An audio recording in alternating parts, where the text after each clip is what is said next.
جریر نے عامش سے، انہوں نے ابو سفیان سے، انہوں نے حضرت جابر رضی اللہ عنہ سے روایت کی،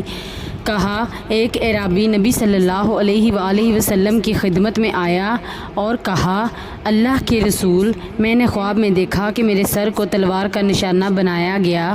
وہ لڑھکتا ہوا جا رہا ہے اور میں اس کے پیچھے دوڑ رہا ہوں۔ رسول اللہ صلی اللہ علیہ وآلہ وسلم نے اعرابی سے فرمایا، نیند کی حالت میں شیطان تمہارے ساتھ جو چھیڑ خانی کرے وہ لوگوں کو نہ بتاؤ۔ حضرت جابر رضی اللہ عنہ نے کہا،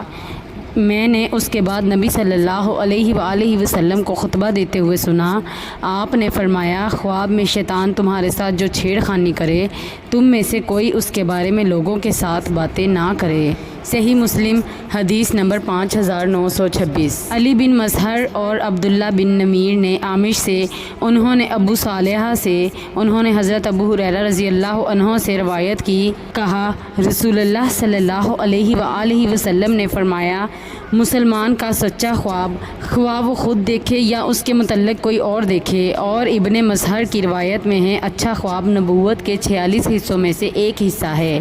صحیح مسلم حدیث نمبر 5912۔ ایک اور جگہ پر حضرت ابو ہریرہ رضی اللہ عنہ سے روایت ہے، انہوں نے رسول اللہ صلی اللہ علیہ وآلہ وسلم سے روایت کی کہ آپ نے فرمایا، نیک انسان کا خواب نبوت کے 46 حصوں میں سے ایک حصہ ہے۔ صحیح مسلم حدیث نمبر 5913۔